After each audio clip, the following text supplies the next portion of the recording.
All right, guys, welcome to Car Chronicles. I'm at my location. I gotta get ready to go to work. But this is number 4. This is 4 about the situation with the lady and her family and being jumped on the kids and stuff like that. I was talking about bullying and things like that. We also need to find out what's the source of why this child is doing that. That's why that coming talking in. I know I went in hard that last video, but I'm coming back on the softer side a little bit because that's what communication comes in at. That's when checking in with your child to find out what's going on with them.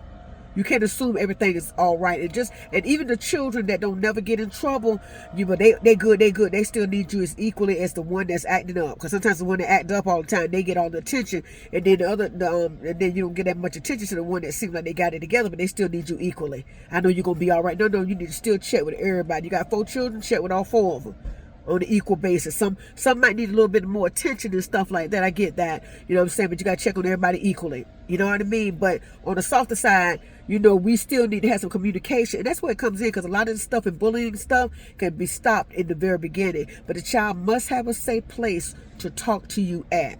Okay, if your mama, I've said this before, if your mama, you had the type of mama that cussed you out all the time and stuff like that, and things like that, just think about how that made you feel. Some of the stuff that can be stopped, what they did back in the day, everything they did back in the day went right.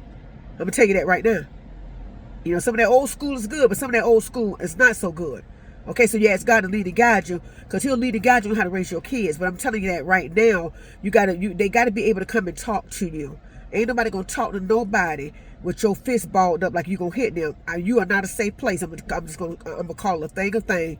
You parents, get yourself together that you can, with God, that way you can parent your children better. We can turn these things around in our households and have better neighborhoods and stuff like that. But again, the resolution ain't just whooping them. I mean, sometimes that's, chastising is necessary, but also having we need to find out what's going on. What's going on? And you need to have your talks individually with your children, as a group, individually, whatever, but a conversation needs to be had, and it needs to be in a safe environment where the child can feel like, let me tell you what's going on, this is how I feel, this is how I view things. That way we can clear some things up. We can avoid a lot of these things in life, you know what I'm saying, with just honest conversation and a safe place in order for us to have that conversation. You want a safe place with your husband and your wife. Your children want to feel safe when they're talking to you as well. You hear what I'm saying? All right, that's Car Chronicles. Until next time, later, y'all.